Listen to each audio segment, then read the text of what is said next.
Salam satu Malaysia. Sistem Binaan Berindustri atau IBS adalah satu teknologi penggunaan bahan peratuang dengan tujuan meningkatkan kecekapan keseluruhan pembinaan dan mengurangkan penggunaan tenaga buruh.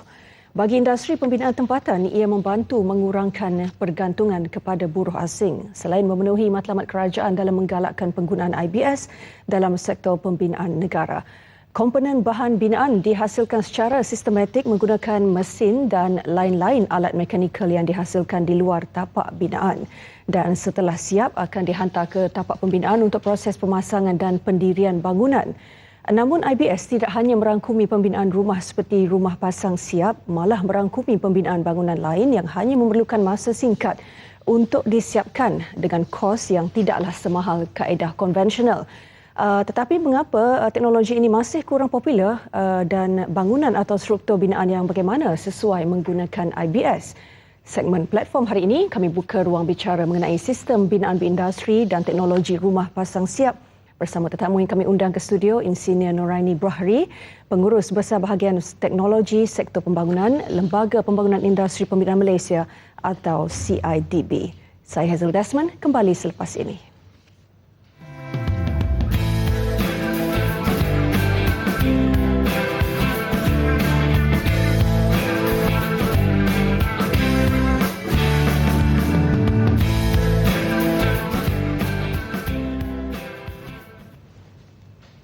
Dalam realisasikan wawasan 2020, industri pembinaan telah mengalami banyak perubahan dan bergerak ke arah globalisasi di mana amalan-amalan pembinaan tradisional mengalami revolusi agar produk binaan yang dihasilkan lebih berkualiti. Pelbagai strategi dan langkah telah dibangunkan bagi memastikan industri pembinaan negara berdaya saing di peringkat antarabangsa. Satu rancangan dirangka untuk mengatasi segala permasalahan yang dihadapi oleh sektor pembinaan. Antara kelemahan dan anggapan negatif yang dikenal pasti dalam sektor pembinaan, antaranya kualiti dan produktiviti pembinaan yang masih rendah dan beberapa lagi permasalahan. Permasalahan ini sebenarnya boleh ditangani dengan mengaplikasikan penggunaan teknologi dan sistem baru terhadap amalan-amalan tradisional dalam industri pembinaan yang masih lagi berasaskan penggunaan tenaga kerja yang ramai. Pelan Industri Pembinaan Hasil Usaha Sama Lembaga Pembangunan Industri Pembinaan Malaysia CIDB dan industri dirangka bagi membantu industri menghadapi cabaran mendatang dan menangani kelemahan sedia ada. Sehubungan itu, pihak-pihak berkaitan dengan kerjasama sektor awam telah memperkenalkan kembali sistem yang telah lama dikenali di negara ini iaitu Sistem Binaan Berindustri atau IBS bertujuan memantapkan lagi industri pembinaan negara. Kaedah IBS ini didapati relevan untuk pasaran tempatan kerana ia mampu menghasilkan pembinaan yang menepati ciri-ciri selamat, bersih dan mudah. Secara tidak langsung, kaedah IBS dapat membantu mengubah imej industri pembinaan yang sering dikaitkan dengan 3D, dirty, difficult dan dangerous. Pengaplikasian IBS dibahagikan kepada 5 kumpulan utama iaitu sistem konkrit peratuang, sistem acuan keluli, sistem kerangka keluli, sistem kerangka kayu dan sistem kerja blok. Penggunaan kelima-lima sistem ini menjanjikan pelbagai kelebihan seperti pengurangan penggunaan tenaga buruh di tapak binaan, pengurangan pembaziran bahan binaan, pemeliharaan alam sekitar, tapak binaan lebih bersih serta tempoh pembinaan lebih singkat.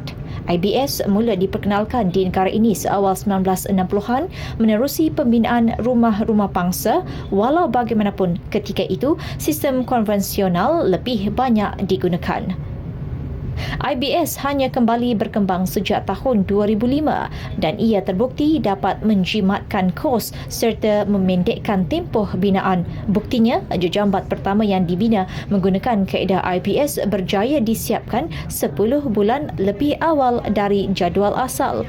Projek jejambat 2 lorong sepanjang 750 meter bernilai 91.3 juta ringgit itu menghubungkan Jalan Dewan Bahasa dan Jalan Jalan Hang Tuah di Ibu Negara mula dibina pada November 2007 dan jadual asal dijangka siap pada 28 Oktober 2010. Namun, ia siap lebih awal dan dibuka kepada awam pada Januari 2010. IBS kini mendapat perhatian semua pihak yang terlibat dalam industri pembinaan dan kerajaan sendiri memberi sokongan kuat terhadap penggunaan IBS khususnya dalam pembinaan rumah-rumah mampu milik, sekolah dan bangunan-bangunan kerajaan. Baik, untuk lebih pemahaman apa yang dimaksudkan dengan IBS dan bagaimana sistem binaan berindustri memudahkan pembinaan bangunan di Malaysia termasuk rumah pasang siap, bersama kami di studio ialah Insinyur Nuraini Bahri, Pengurus Besar Bahagian Teknologi Sektor Pembangunan Lembaga Pembangunan Industri Pembinaan Malaysia CIDB. Selamat datang ke Studio 3, Puan. Terima kasih. Baik Puan, sebentar tadi kita telah diberikan sedikit sebanyak gambaran awal mengenai apa itu IBS dan bagaimana ia diaplikasi dalam sistem binaan di dalam negara kita. Mungkin Puan boleh berikan gambaran yang lebih menyeluruh apa itu IBS sebenarnya. Okey. IBS kalau dalam istilah bahasa Inggerisnya adalah Industrialized Building System. Kalau istilah bahasa Melayunya sistem binaan berindustri. Ya.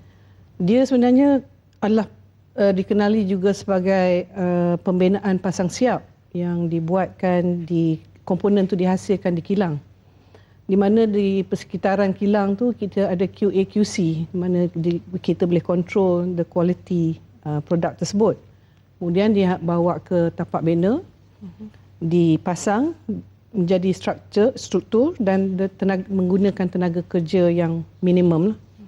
Dan sistem ni banyak telah digunakan di negara maju. Dan seperti tadi ada di-mention yang kita ada 6 jenis IBS komponen jenis lah. Yeah. IBS adalah sistem kerangka keluli, sistem kerangka kayu, sistem blok, sistem konkrit peratuang dan juga sistem acuan dan last sekali adalah sistem berinovatif yang lain-lain. Dan Puan tadi ada menyebut mengenai kilang IBS. Ada berapa banyak kilang di dalam negara Puan dan ia sebenarnya diusahakan oleh pihak swasta atau bagaimana? Okey, kalau ikut kilang setakat ni kita ada buat pendaftaran pengilang komponen IBS. Sehingga kini kita dah ada 172 kilang yang melibatkan 6 jenis IBS tadilah. Ya. Seluruh negara termasuk di Sabah dan Sarawak lah. Ya, komponen tu berbeza lah. Kebanyakannya kalau precast ni atau peratuang konkrit ni banyak di Lembah Kelang. Sebab projek pada masa kini banyak di Lembah Kelang. Banyak di Lembah Kelang. Ya, dan kita memaklum juga tujuan IBS ini diperkenalkan di dalam negara pastinya untuk memudahkan lagi pembinaan bangunan. Namun apa sebenarnya yang membawa kepada pengenalan sistem ini di dalam negara? Adakah kerana kita mahu menghentikan kebergantungan kepada industri-industri tertentu atau bagaimana Puan? Okey, IBS ni sebenarnya bukannya dah benda yang baru, dah lama ya. Kalau ikutkan pembinaan yang paling awal adalah flats berkeliling di tahun 60-an lagi. Tahun 60-an. Jadi selain dari itu kita ada juga pembinaan ni dah diadakan di Pulau Pinang, itu reference flats. Ya. Jadi kalau ikutkan kita memperkenalkan IBS ni di Malaysia sebab kita nak cuba asalnya nak kurangkan pergantungan pada pekerja asing. Itu tujuan utama pada asalnya. Asalnya. But sekarang ni kita nakkan pembinaan itu adalah berkualiti dan produktiviti ada tinggi supaya kita dapat menyiapkan satu-satu bangunan tu dengan cepat. Kalau ikut track record lah, kalau satu sekolah tu dalam masa 2 tahun boleh disiapkan dalam 9 bulan dengan efisiensi menggunakan komponen-komponen yang dia siap di kilang tu. Saya tertarik apabila Puan menyebut mengenai kualiti. Jadi melalui sistem binaan berindustri ataupun IBS ini, apa perbezaan kualitinya Puan? Jika Puan boleh berikan gambaran yang lebih jelas. Okey, kalau ikut kualiti, kalau kita gunakan komponen yang dah siap di kilang tu, dia dah ada QA/QC yang dia ada quality check dengan quality assurance kan. Dia dah check dah komponen tu dah siap, bila dia sampai di tapak projek tu, bila dia tak perlu dah nak ada plastering, pelepaan dalam bahasa Melayunya pelepaan. Bila the finishes tu dah quality tu dah ada.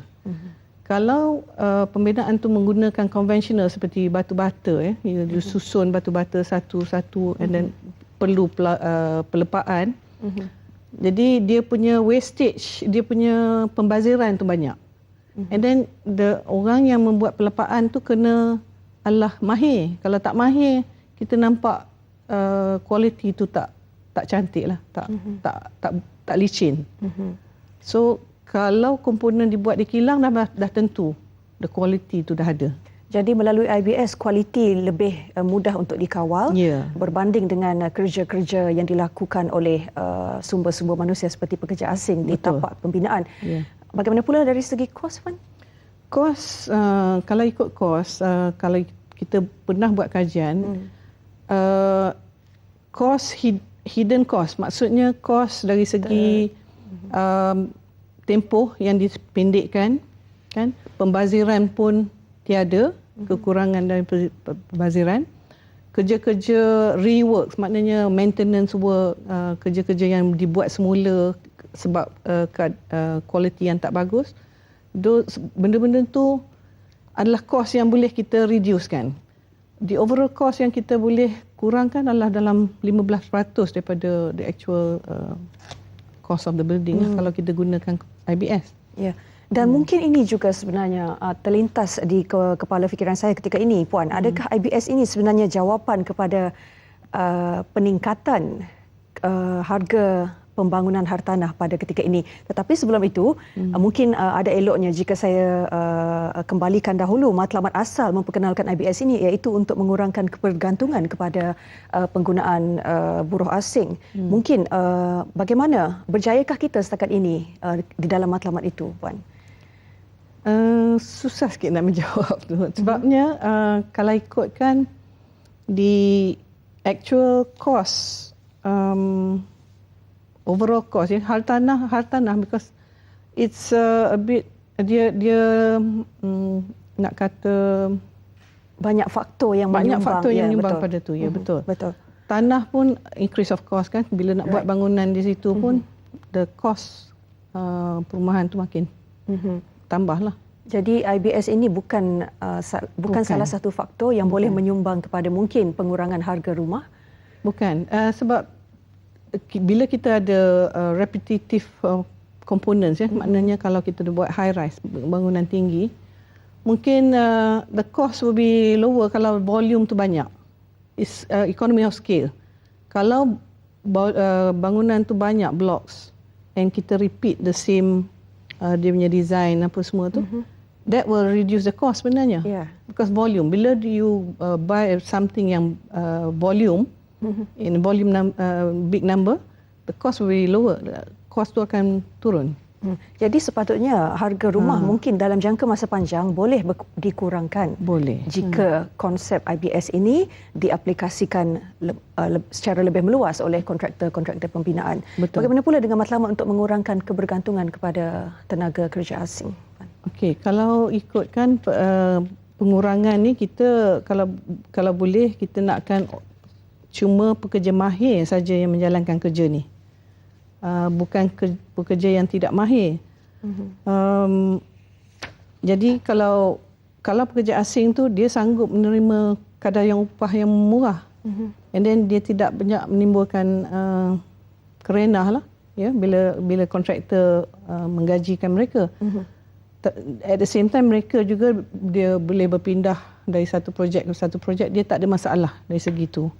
Tapi dari segi penggunaan IBS ni, mereka ni kalau boleh diakreditasikan kemahiran mereka tu, buat ujian penilaian ke atas kemahiran, so that bila dia pasang komponen tu, dia faham bagaimana cara nak memasang komponen IBS ni di projek-projek perumahan ke sekolah ke. Ya. Jadi nak kata kita tak boleh terus bergantung pada pekerja asing yang tidak mahir ni. Jadi kebanyakan yang sebelum ni kita dah banyak train. Malaysia ni jadi macam training ground. Bila dia dah mahir, dia pergi ke negara yang lebih menawarkan gaji yang lebih tinggi, lebih lumayan. Seperti mungkin dia pergi ke Singapura, dia pergi ke negara-negara Arab. Yang dia dah mahir, dia dah pergi negara lain. Yang datang, yang baru ni semua adalah kurang mahir. Kurang mahir, So pekerja kita kurang mahir. tak boleh gantung kepada pekerja asing. Itu yang kita kena go for industrialized building system, penggunaan mesin dan peralatan yang boleh bagikan quality produk lah. Dan dari pemerhatian ataupun kaji selidik pihak Puan sendiri, adakah kerana secara mata kasarnya saya kira tidak ada pengurangan buruh asing dalam sektor pembinaan walaupun IBS ini sedang diguna pakai di dalam industri pembinaan negara. Jadi sepanjang pemerhatian ataupun kaji selidik pihak Puan, adakah berjaya sebenarnya kita mengurangkan kebergantungan itu ataupun masih jauh perjalanan kita ke arah mencapai matlamat itu, Puan? Saya rasa masih ada masalah dari segi ini sebabnya kontraktor masih lagi menggunakan perkhidmatan pekerja asing ni sebab mereka nakkan keuntungannya lebih. Sebab upah dia dah murah, keuntungan kepada kontraktor tu yang mereka nakkan. Jadi supply pekerja tu memang banyak. So dia opt for conventional lah. Dia tak nak guna industrialized building system punya kaedah. Jadi bila kerja mahir, kurang mahir dan tak terlatih ni, kita dapat kualiti yang kurang lah, yang tak elok lah untuk pembinaan. Betul. Sebenarnya kita nak transformkan sektor pembinaan ini kepada higher end punya with higher wage for workers, higher income economy lah. Tapi nampak gayanya the supply of workers, foreign workers ni makin ramai pun ada. Baik, itu antara kekangan ke arah melaksanakan sepenuhnya ataupun mengaplikasikan sepenuhnya konsep IBS ini di dalam industri pembinaan negara. Sebenarnya banyak lagi persoalan yang ingin saya ajukan kepada Insinyur Nuraini Bahari, Pengurus Besar Bahagian Teknologi Sektor Pembangunan dari CIDB. Apapun, kita berhenti rehat seketika, kembali selepas ini. Baik, masih lagi dalam segmen platform hari ini membicarakan mengenai sistem binaan berindustri dan teknologi rumah pasang siap.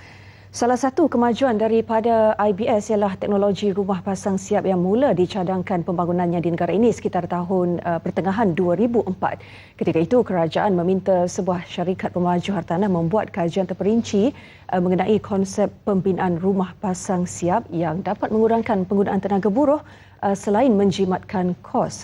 Kemudian pada Oktober 2013, inisiatif direalisasikan melalui perjanjian persefahaman MOU antara Perbadanan Projek Perumahan Rakyat 1 Malaysia Prima dengan syarikat pembinaan rumah terbesar di Jepun, Sekutse Chemical Co Limited. MOU itu khusus bagi penggunaan teknologi pasang siap untuk projek rumah rakyat. Majlis MOU ketika itu disaksikan Perdana Menteri Datuk Seri Najib Tun Razak di Putrajaya. Perjanjian membabitkan kerjasama membina kilang bagi membangunkan secara modular komponen bahan-bahan asas membina 500,000 unit rumah prima dalam tempoh 5 tahun. Menerusi penggunaan teknologi pasang siap itu, setiap projek perumahan prima mampu disiapkan dalam tempoh hanya 2 bulan berbanding 2 tahun menerusi kaedah pembinaan konvensional. Teknologi rumah pasang siap memerlukan hanya 10% kerja dilakukan di tapak pembinaan, manakala 90% lagi bahan-bahan binaan disiapkan di kilang sebelum dipindahkan ke tapak pembinaan. Proses pembinaan bahan pasang siap itu dikendalikan menggunakan teknologi moden yang dikendalikan robot dan komputer selain diselia oleh tenaga kerja mahir terlatih yang dihantar berkursus di Jepun. Kerajaan akan memastikan setiap isi rumah yang berpendapatan lingkungan RM3,000 hingga RM6,000 mampu memiliki rumah tersebut melalui kawalan harga seperti mana konsep pengeluaran kereta di Jepun yang mampu dijual dengan harga murah berikutan pengeluaran dan permintaan dalam jumlah yang besar.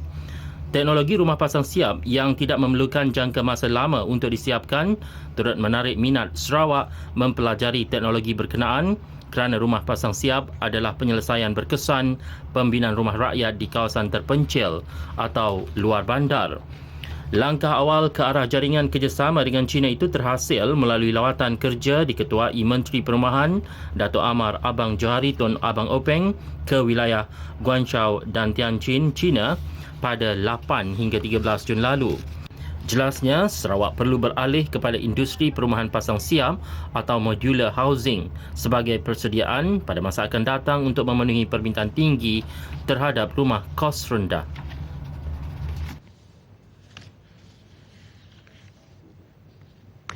Rumah pasang siap yang diperkenalkan oleh kerajaan ternyata memberi kebaikan kepada orang ramai, khususnya mereka yang mahu memiliki kediaman sendiri.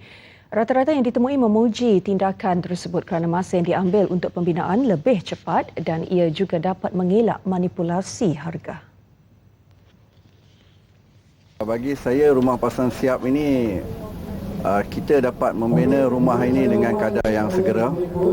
Di samping itu, kita juga dapat mengelakkan daripada kenaikan harga bahan mentah dan juga manipulasi daripada pihak-pihak tertentu, dan kerajaan boleh membina lebih banyak lagi rumah untuk rakyat-rakyat. Kita tahu pada masa sekarang ini harga rumah amat melambung tinggi. Jadi dengan adanya kaedah rumah pasang siap ini diharap harga dapat dikurangkan, harga dapat dikawal dan lebih ramai lagi rakyat dapat memiliki rumah. Pada pandangan saya, rumah pasang siap adalah satu kaedah yang baru, kerana yang paling utama sekali bila rumah pasang siap tu harga dapat dikurangkanlah.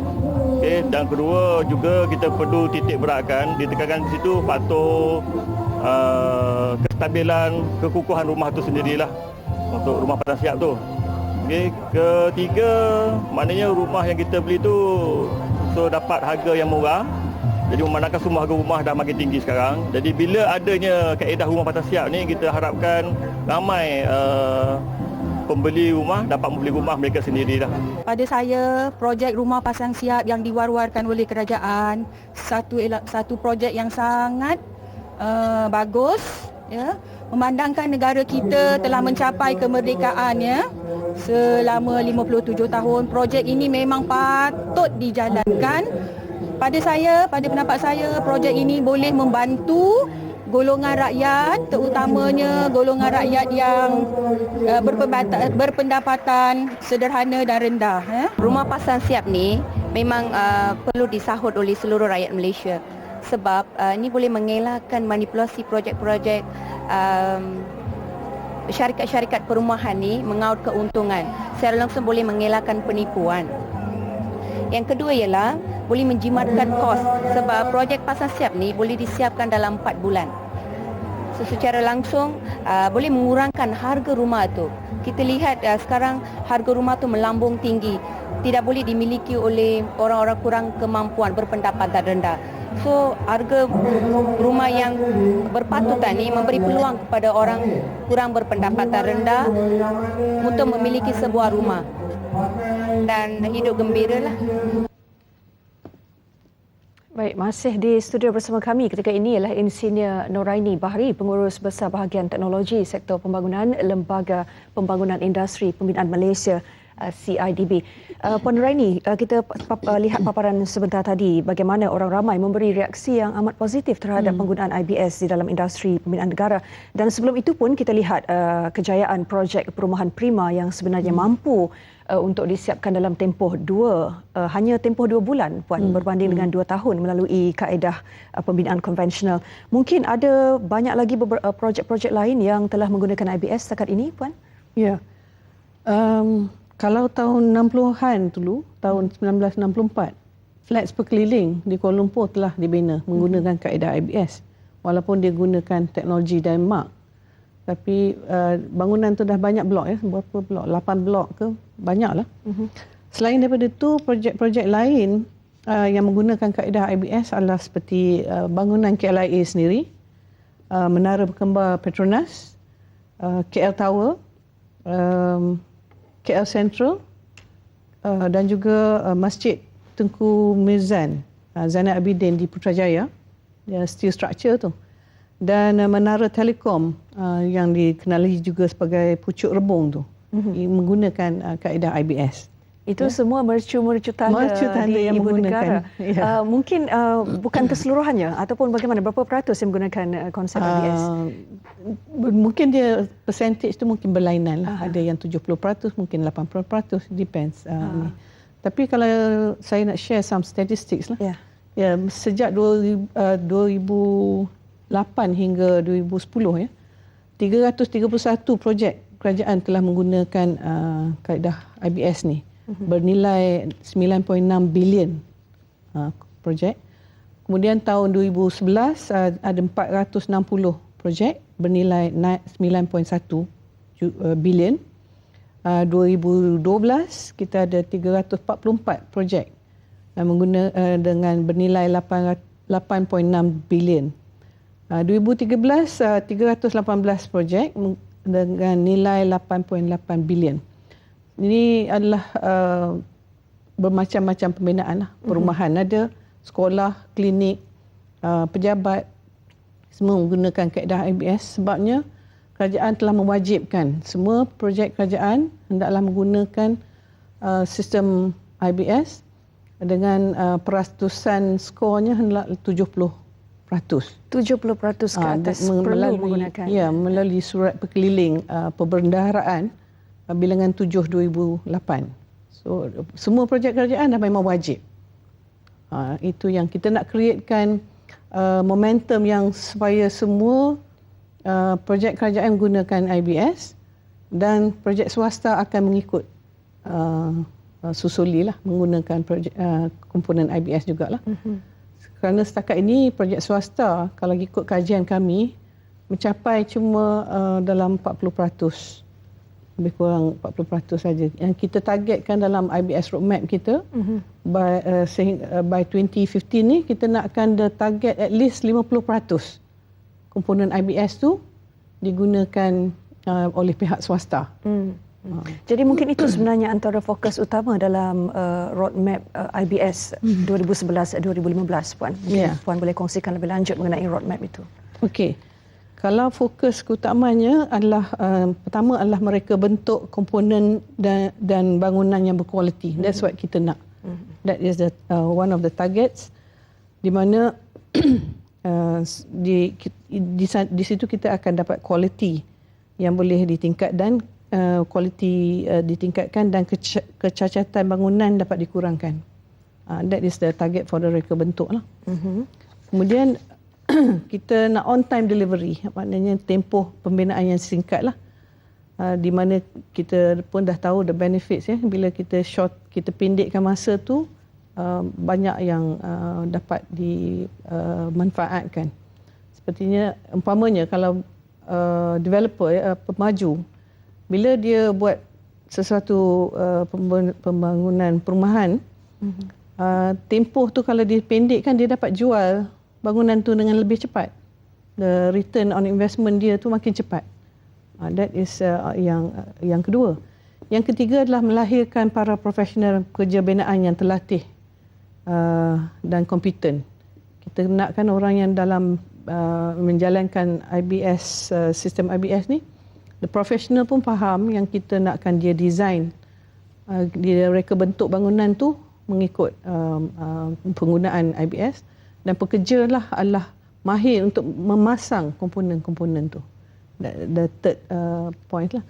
Yang keempat adalah kita nakkan financial sustainability, iaitu kewangan yang mapan. Di mana bekalan dan permintaan komponen IBS ni berterusan. Itu yang kita nakkan bila kita mulakan surat perkeliling pembenaran untuk projek kerajaan, wajib 70% dan dalam IBS roadmap tu target kita 50% untuk projek-projek swasta. Dan itu dijangka mampu dicapai menjelang bila Puan? 2015. Ketika ini 40%. Ya. Ketika ini 40% dan menjelang 2015 50% boleh. Ataupun separuh. Saya sangat optimis yang akan capai 50% tu. Oleh pihak swasta. Right. Ya.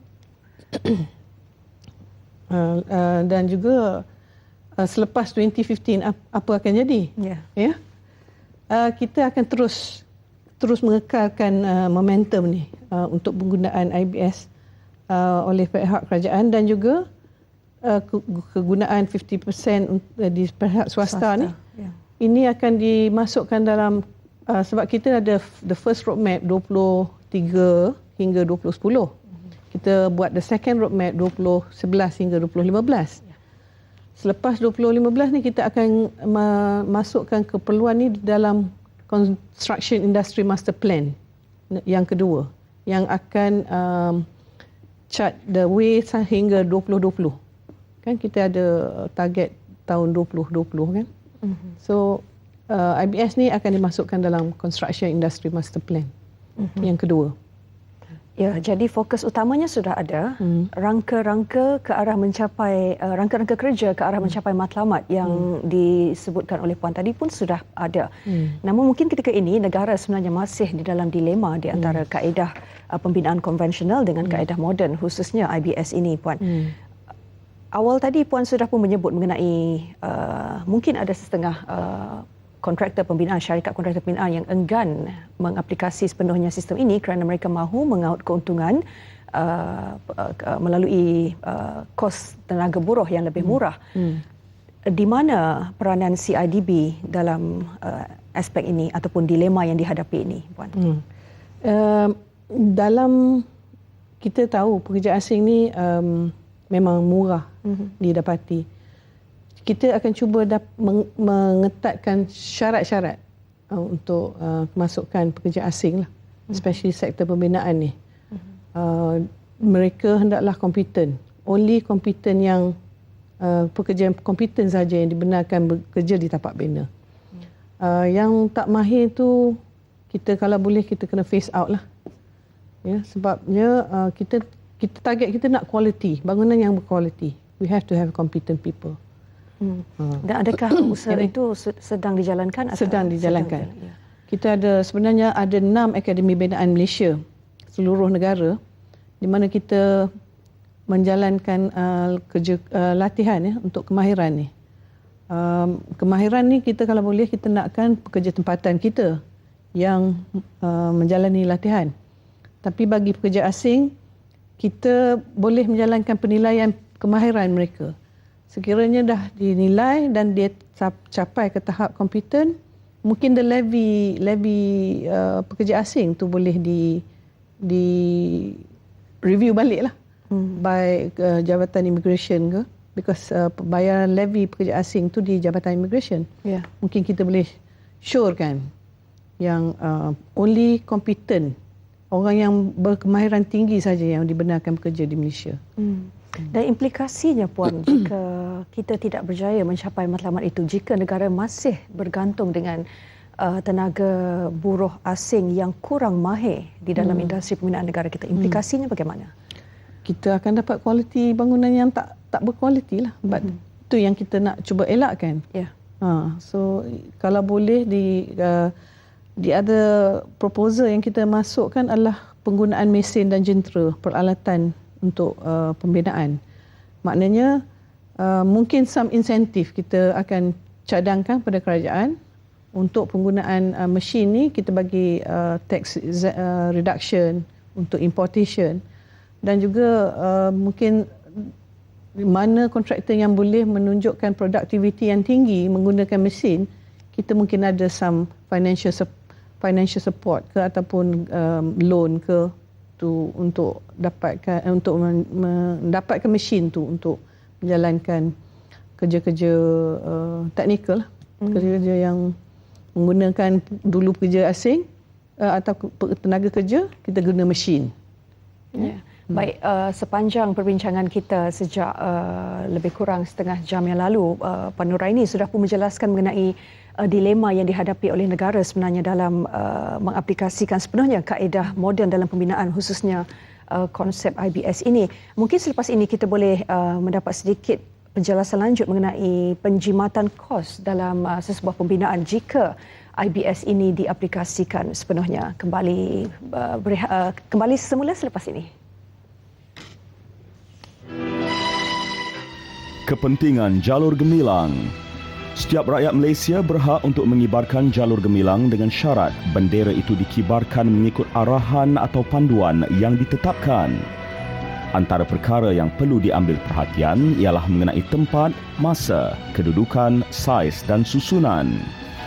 Etika dan tata cara memelihara bendera negara juga harus diambil perhatian. Antaranya ialah cara mengibar, melipat, menyimpan dan memusnahkan bendera. Bendera yang koyak, lusuh dan berubah warna dianggap sebagai bendera yang uzur. Bendera yang uzur tidak boleh dikibarkan kerana perbuatan itu menunjukkan rasa tidak hormat kepada bendera. Bendera yang uzur harus dimusnahkan dengan cara paling sopan, iaitu dengan membakarnya di tempat yang tertutup. Tidak boleh membakar bendera sebagai tanda protes kepada sesebuah negara. Kedudukan jalur gemilang setaraf dengan perlembagaan. Justru perbuatan membakar bendera bukan sahaja diibaratkan membakar hangus negara, tetapi memijak lumat martabat dan maruah negara. Masih bersama platform dengan tumpuan perbincangan hari ini mengenai sistem binaan berindustri dan teknologi pasang siap, dan masih di studio bersama kami ialah Insinyur Nuraini Bahri, Pengurus Besar Bahagian Teknologi Sektor Pembangunan Lembaga Pembangunan Industri Pembinaan Malaysia. Baik Puan Nuraini, jika kita boleh kita perincikan bagaimana sebenarnya IBS ini dapat menjimatkan kos pembinaan sesebuah bangunan, memandangkan syarikat, masih banyak lagi syarikat kontraktor pembinaan yang memilih menggunakan kaedah konvensional kerana kos itu lebih murah daripada pandangan mereka. Sejauh mana sebenarnya IBS ini boleh menjimatkan kos pembinaan? Kos keseluruhan pembinaan menggunakan IBS adalah lebih kompetitif sebenarnya sekira bandingkan dengan konvensional.